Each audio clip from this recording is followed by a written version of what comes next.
오늘은 종료주일입니다. 예수님께서 십자가의 죽음을 앞두시고 예루살렘에 입성하신 날을 기념하는 절기입니다. 당시 수많은 백성들이 종려나무 가지를 흔들었다고 해서 흔들고 환영하는 것을 보고 우리가 종료주일로 이렇게 지키는 것입니다.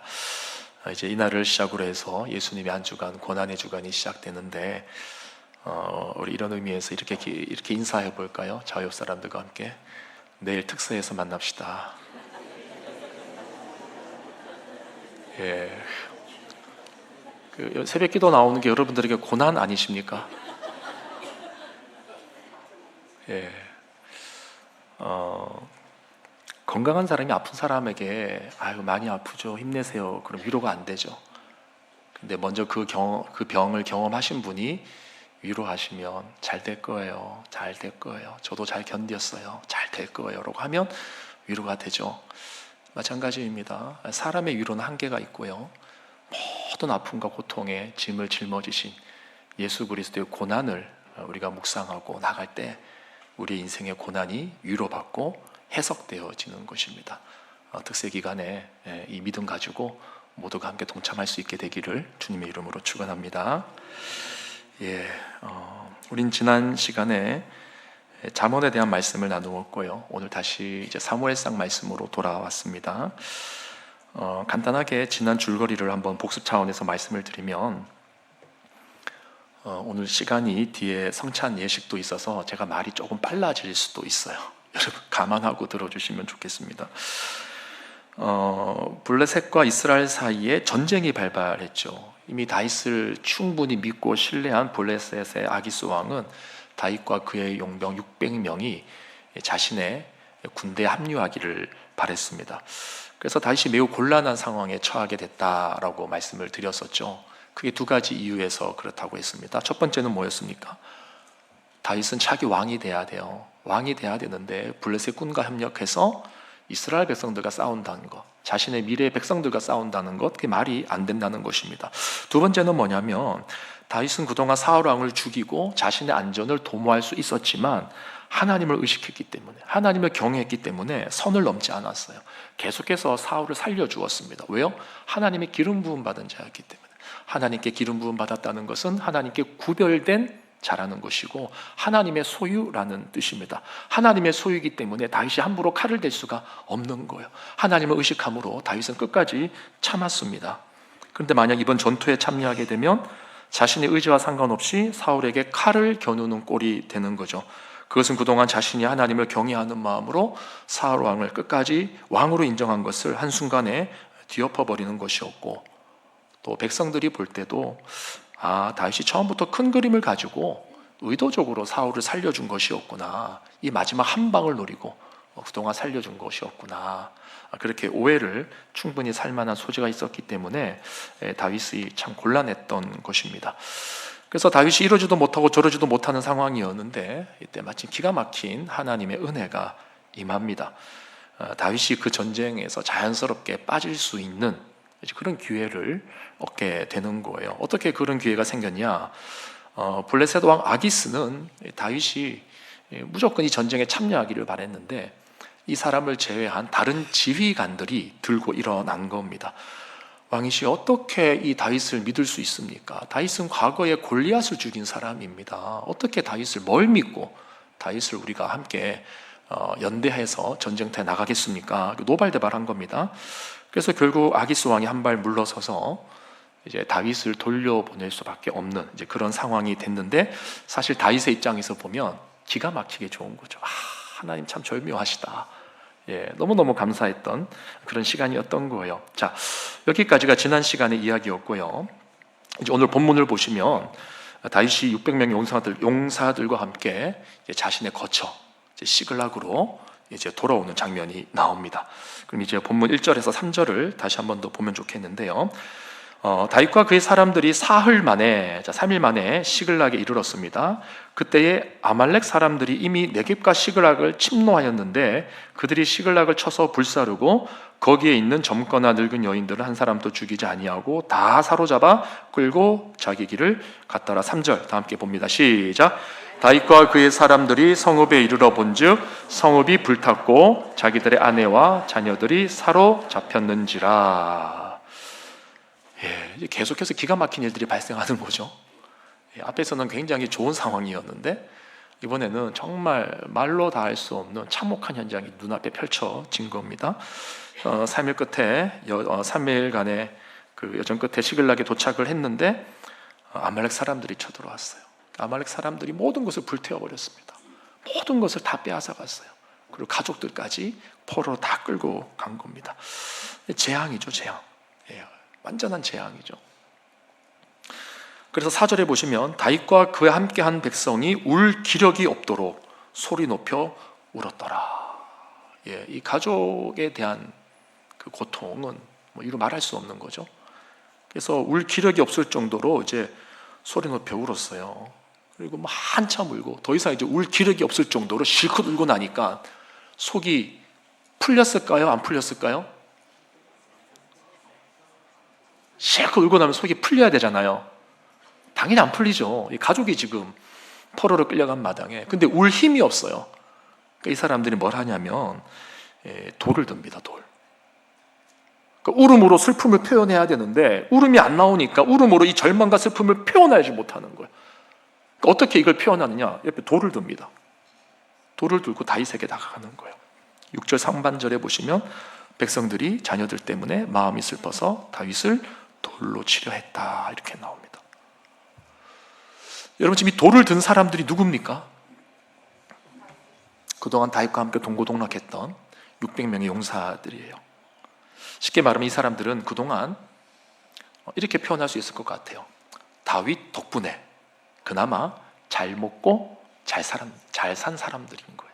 사무엘상 22장에 보면 환난당한 모든 자와 빚진 모든 자와 마음이 원통한 자가 다 다윗에게로 모였고 다윗이 그들의 우두머리가 되었다, 그런 기록이 나옵니다. 이들은 사울의 압제를 못 견디고 부조리한 사회 시스템을 감당하지 못해서 사회에서 다 도태된 자들, 살 수 없는 자들, 그런 자들이었어요. 그러니까 요즘 세상 표현으로 뭐 루저라고 하는데 뭐 그런 모양의 사람이었던 것 같아요. 그러니까 굳이 예를 들자면 그렇다는 겁니다. 근데 이제 이런 사람들이 방법이 없으니까 누구를 찾아갔느냐? 다윗을 찾아간 거예요. 이들은 자발적으로 찾아간 거죠. 다윗만 따라가면 다 잘 될 거라고 생각을 한 것입니다. 최소한 사울보다는 낫겠지, 그런 생각을 하죠. 여러분, 여기에서 다윗과 예수님의 묘한 공통점을 보게 되는 거예요. 지금 이 다윗의 모습 속에서 우리는 먼 훗날 예수님이 당할 고난의 모습이 새어나고 있음을 감지해야 됩니다. 예수님 당시 예수님을 따르던 수많은 군중들과 제자들, 그들은 자발적으로 예수님을 따랐습니다. 사울보다는 다윗이 낫겠지라고 하는 생각이 동일하게 적용이 되는 거예요. 로마보다는 예수님이 낫겠지, 그런 생각을 하는 거예요. 그들은 자발적으로 예수님을 따랐고 그분의 가르침을 듣기 위해서 모였습니다. 특별히 오래된 식민지 생활의 서러움으로 언젠가 나타날 메시아를 갈망하면서 그렇게 예수님께 희망을 건 자들이었습니다. 그런데 이 사람들이 나중에 어떻게 반응을 했는지 다 아시죠? 마태복음 26장에 보면 이에 제자들이 다 예수를 버리고 도망쳤더라, 그렇게 기록되어 있습니다. 예수님과 함께 3년을 동행했던 제자들이 위기의 순간에 예수님을 버리고 도망친 겁니다. 뿐만 아니라 예수님께서 예루살렘에 입성하실 때 호산나를 외치며, 오늘이 종려주일이에요. 종려나무 가지를 들고 예수님이 예루살렘에 입성하실 때 이제 드디어 수도로 들어오시는구나, 예루살렘이 수도잖아요. 드디어 예수님이 왕이 되려고 들어오시는구나, 메시아로서 뭔가를 다 뒤엎고 로마 당국을 쫓아내시고 뭔가 하겠구나 라고 해서 종려나무 가지를 막 흔들었습니다. 흔들면서 호산나, 호산나, 다윗의 자손이요, 다윗의 자손, 호산나. 근데 그랬던 사람들이 불과 며칠이 못 되어서 예수님을 십자가에 못 박아라, 십자가에 못 박아라, 이렇게 뒤바뀌게 된 거죠. 그러니까 지금 다윗이 바로 이와 유사한 상황에 처해 있는 겁니다. 여러분, 한번 냉정하게 생각해 보시면 지금 다윗의 부하들이 정말 분노해야 될 대상은 누구입니까? 아말렉이잖아요. 그들의 모든 것을 불태우고 사랑하는 가족들을 납치한 사람들이 누굽니까? 다윗입니까? 아말렉이잖아요. 이들은 자신들의 분노와 절망을 다윗에게 다 쏟아내고 있는 거죠. 여러분, 여기에서 우리의 죄성이 보이지 않습니까? 우리의 죄성은 뭡니까? 우린 어찌하든지 간에 누군가에게 책임을 전가하고 그 상대에게 나의 분노를 표출하고 싶어 하는 자들이죠. 특별히 가까운 사람일수록, 기대감이 컸던 사람일수록 우리는 그런 우리의 분노를 더 많이 표출할 때가 많습니다. 가만히 보면 내가 왜 화내고 있지? 감히 생각해 보면 혼자 기대하고 혼자 실망한 경우가 많은 거예요. 한번 곰곰이 생각해 보십시오. 좀 가까운 가족들에게, 주변 사람들에게 내 뜻대로 되지 않는다고 막 퍼부을 때가 있잖아요. 곰곰이 한번 생각해 보세요. 물론 그 상대방이 정말 못된 짓, 악한 짓을 하는 경우도 있겠으나 많은 경우에는 그런 경우보다 어떤 경우예요? 내가 혼자 기대하고 내가 혼자 설레어하고 내가 뭔가 소망을 가지고 저 사람하고 있으면 뭔가 되겠지. 그런데 지나 보니까 안 되거든요. 그럼 막 실망하고 퍼붓고, 그게 우리의 죄성이라는 겁니다. 예수님 시대도 마찬가지였습니다. 당시 유대인들은 자신들의 로마에 대한 분노, 종교적 절망, 메시아에 대한 오해와 혼란을 다 예수님에게 돌린 거예요. 여기서 말하는 메시아는 예수님을 말하는 메시아가 아니라 그들이 기대했던 그들의 정치적인 메시아, 그러니까 성경 말씀을 오해하고 구약의 말씀을 오해해서 그들이 기대했던 그 정치적 메시아, 그런 기대를 했었는데 이게 안 이루어지니까 예수님에게 다 퍼부은 겁니다. 그들의 진정한 적은 로마였지만 그들은 그 분노를 예수님에게 돌린 거예요. 예수님이 재판당하고 신문당하는 모습을 보면서 더 이상 자신들이 바라던 메시아가 아닌 것을 알게 되었습니다. 그래서 급기야 차라리 폭력적이고 과격한 민족주의자로 추정이 되는 바라바를 석방하는 것이 낫겠다고 생각했습니다. 바라바를 놔주고 예수를 못 박아라. 지금 다윗이 바로 그런 상황에 처해져 있는 거죠. 다윗의 입장에서는 온통한 상황 아닙니까? 마치 예수님께서 십자가 위에서 나의 하나님 어찌하여 나를 버리셨나이까 엘리 라마 사박다니 하셨던 것처럼 십자가에서 홀로 극도의 고립감을 느끼시고 모든 사람들의 외면과 손가락질을 당하신 것처럼 다윗도 지금 그런 고립감 속에서 자기를 둘러싸고 돌을 들고 있는 사람들 안에서 극도의 공포심과 고독감과 외로움을 견뎌내고 있는 거죠. 자, 그런데 이때 다윗이 어떻게 반응을 하는가? 6절 하반절에 뭐라고 되어 있냐면 다윗이 크게 다급하였으나 그의 하나님 여호와를 힘입고 용기를 얻었더라. 자, 우리 한번 따라해 볼까요? 다윗이 크게 다급하였으나 그의 하나님 여호와를 힘입고 용기를 얻었더라. 아멘. 이 말씀 여러분 마음에 꼭 새겼으면 좋겠어요. 우리가 살면서 다급한 일, 어려운 일 얼마나 많습니까? 말도 안 되는 상황에 처할 때 얼마나 많습니까? 그때 우리를 도울 수 있는 분은 나와 가장 가까웠던, 동고동락했던 그 사람이 아니라 그 사람들이 지금 돌 들고 있잖아요. 하나님밖에 없는 거죠. 여러분, 지금 다윗은 공동체의 배신 앞에서 자신을 변명하거나 방어하지 않았습니다. 막 변명하고 방어하고 그러지 않았다는 거예요.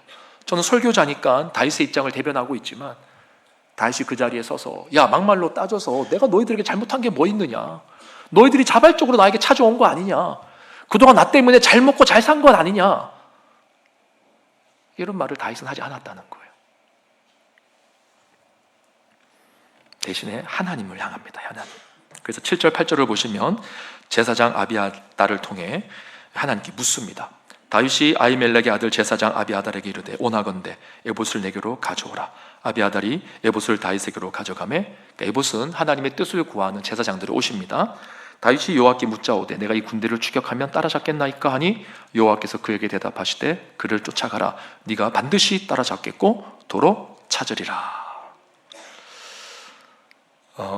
여러분, 다윗이 오실 메시아 예수님의 예표인 이유가 바로 오늘 이 장면에서 드러납니다.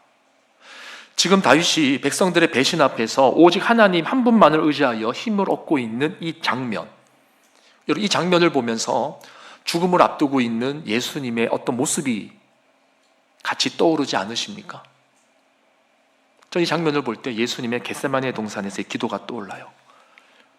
누가복음 22장에 보면 이제 곧 발생할 제자들의 배신과 군중들의 원망 앞에서, 그 십자가 앞에서 그분은 땀이 땅에 떨어지는 핏방울과 같이 될 정도로 간절히 하나님께 기도했습니다. 간절히. 그 순간 어떤 일이 발생했죠? 뭔가 들리는 것 같습니다. 크게 말씀해 주십시오. 천사가 나타났어요. 하나님께서 천사를 보내셔서 예수 그리스도로 하여금 견디게 하십니다. 힘을 얻게 하십니다. 끝까지 그 길을 갈 수 있도록 옆에서 격려하시는 거예요. 그래서 천사가 하늘로부터 나타나 예수님께 힘을 더했더라 라고 되어 있어요. 다윗이 여호와를 힘입어 힘을 얻어 용기를 얻은 것처럼 예수님도 동일한 상황에서 하나님으로부터 힘을 얻으신 것입니다. 동일하게 기도하러 간 거예요. 다윗도 기도하러 가고 예수님도 기도하러 가시고, 여러분 기도할 때 하늘로부터 내려오는 힘이 임하는 줄로 믿으시길 바랍니다. 자, 다시 한 번 더 인사할까요? 내일 새벽에 봅시다. 제가 내일 새벽에 봅시다 그러니까 월요일만 많이 오시더라고요. 특세 내내 봅시다. 한번 인사해 볼까요? 특세 내내 봅시다. 여기 진리예요, 진리. 기도하는 자에게 하늘로부터 내려오는 힘이 임한다는 것은 진리입니다, 진리.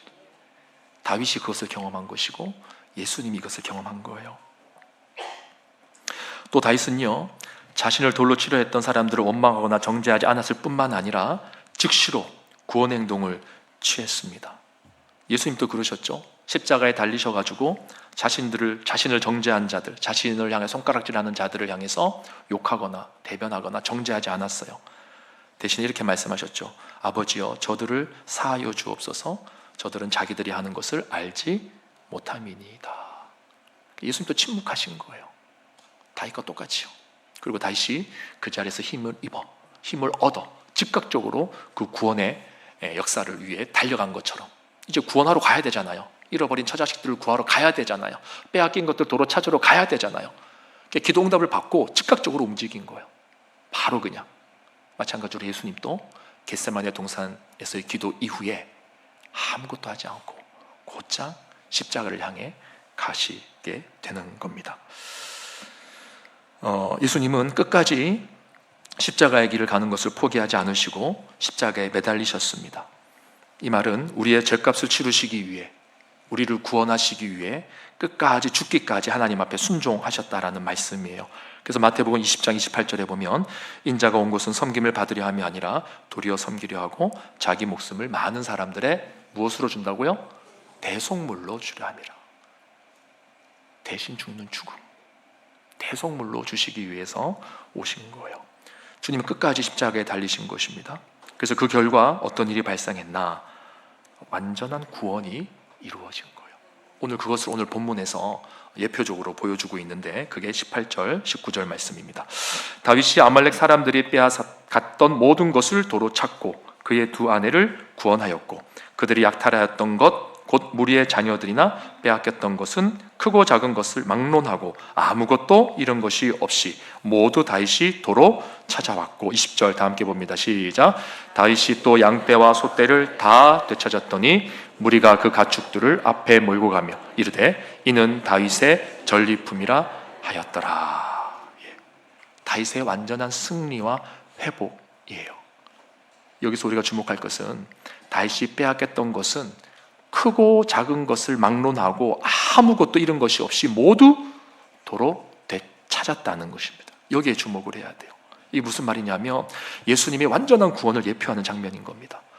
예수님은 요한복음 6장에서 이렇게 말씀하셨어요.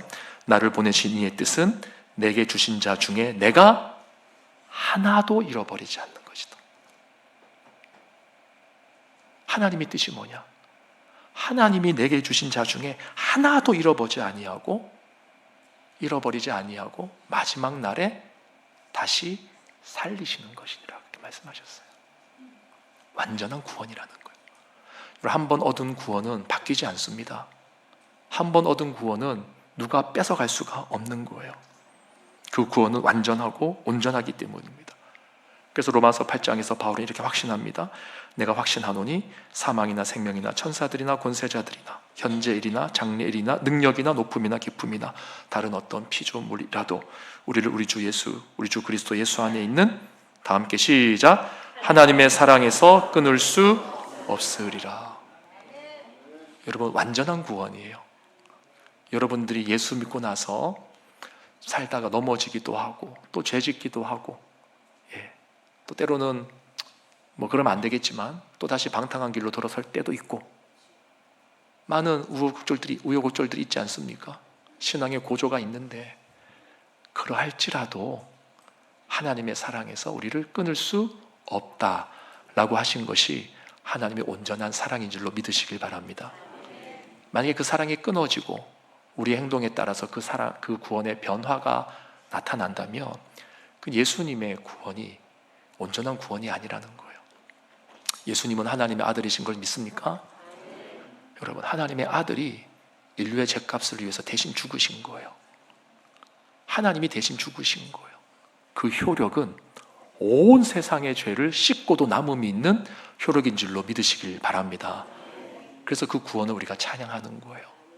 그 구원을 받아들이는 자, 믿음으로 받아들이는 자들이 이 하나님의 사랑 안에 거하게 되는 것입니다. 여러분, 그리스도의 완전한 구원을 신뢰하시길 바라요. 요한복음 10장에 보면 예수님이 이렇게 약속하셨습니다. 내가 그들에게 영생을 주노니 영원히 멸망하지 아니할 것이요 또 그들을 내 손에서 빼앗을 자가 없느니라. 그들을 내 손에서 빼앗을 자가 없느니라. 빼앗을 자가 없느니라. 그들을 주신 내 아버지는 만물보다 크심에 아무도 아버지의 손에서 빼앗을 수 없느니라. 주님에게서 빼앗을 수 없고 아버지에게서 빼앗을 수 없는 것, 그게 구원이라는 거예요. 하나님이 한번 우리를 잡으셨으면 그 어떤 것도 우리를 뺏어갈 수 없는 겁니다. 우리는 그리스도 안에서 완전하고 영원한 구원을 받았습니다. 이것은 우리의 행위나 공로로 된 것이 아니라 예수 그리스도의 완전한 십자가 사역에 근거합니다. 그래서 여러분, 오늘 설교의 제목이 뭐예요? 제목이 뭐예요? 도로 찾으라. 하나님께서 도로 찾으라라고 다윗에게 말씀하신 것 같지만 사실은 오실 예수 그리스도에게 말씀하신 거예요. 도로 찾으라. 예수님께서 겟세마네 동산에서 땀이 핏방울과 같이 박히는 그런 절박한 간절한 기도를 드리시며, 내가 어떻게 그걸 할 수 있습니까? 내가 어떻게 그 길을 갈 수 있습니까? 라고 할 때 하늘로부터 천사가 내려와 힘을 더하여 주셔서 아무 소리 하지 않으시고 그때부터 곧장 구원의 길로 들어서십니다. 구원의 사역의 길로 들어서시는 거예요. 다윗이 그 용사들을 이끌고 아말렉을 잡으러 가는 것처럼 그렇게 가신 거예요, 예수님께서. 그래서 다윗이 목숨 걸고 아말렉 군사와 싸운 것처럼 예수님도 목숨 걸고 십자가에 죽으신 것입니다. 그래서 도로 찾으라 하셨더니 도로 찾으신 거예요. 하나도 빠짐없이 도로 다 찾으신 거예요. 여러분들은 그 찾은 자들이신 줄로 믿으시길 바랍니다. 우린 이제 이 말씀에 이어 성찬 예식을 가질 겁니다. 성찬 예식은 우리가 나의 죄값을 치르시기 위해 대신 십자가에 죽으신 예수님을 기념하고 그것을 통해 하나님의 사랑을 확신하는 시간입니다. 그분의 구원을 확신하는 시간입니다. 그리고 그 주님을 내 삶의 주인으로 고백하면서 그분과의 연합을 되새기는 시간입니다. 연합. 여러분, 주님과 여러분이 연합되었다는 사실을 믿으십니까? 연합되었다는 것은 그분이 나의 소유권을 가져가셨다는 거예요. 나는 그분의 소유라는 말이에요. 그분이 나의 신랑이고 나는 그분의 신부 되었다는 것입니다. 연합되었어요. 연합. 이 연합은 나에게만 임한 것이 아닙니다. 여러분 옆에 계신 성도님들에게도, 나뿐만 아니라 너에게도, 당신에게도 이 연합이 임했다는 것을 믿는 거예요. 그래서 우리가 성찬에 대할 때는 항상 용서와 화평의 은혜를 구해야 됩니다. 누군가를 죽도록 미워하고 용서하지 못하고 화평할 마음의 자세가 없다면 우리가 이 성찬을 받을 때 주의해야 됩니다. 주님의 죽으심의 의미를 알지 못하거나 주님의 몸을 이루는 형제 자매를 업신여기는 자들은 이 예식에 참여해서는 안 됩니다. 그것은 주님의 대속의 죽음을 욕보이는 일이고, 그렇기에 주님의 생명을 먹고 마시는 것이 아니라 오히려 십자가에 저주받은 내 죄. 여러분, 예수님이 십자가에 달리시는 그 순간 예수님은 죄 덩어리가 되셨어요. 내 죄를 다 짊어지신 거예요. 내 죄를 다 짊어지셨단 말이에요. 죄 덩어리가 되셨어요. 근데 주님의 이 말씀을 이해하지 못하고 그저 주님의 살과 피를 내가 먹겠다라고 성찬에 섣불리 참여하시는 것은 내 죄를 먹고 마시는 저주와 같은 것입니다. 그런 자들에게는 하나님께서 기뻐하지 않는 일이 일어날 수도 있어요. 여러분 자신을 꼭 분별하시고 이 성찬 예식은 경건한 마음으로 임해야 되고, 회개하는 마음으로, 무엇보다도 주님의 그 구원을 확신하는 마음으로, 또 이웃과 화평하고자 하는 마음으로 임하셔야 되는 것입니다. 그래서 이 성찬은 주님의 죽음과 부활을 공적으로 고백하는 세례자와 입교자들에게만 허락이 됩니다. 내가 세례 받았는가, 입교했는가 모르시는 분들은 안 받으시면 됩니다.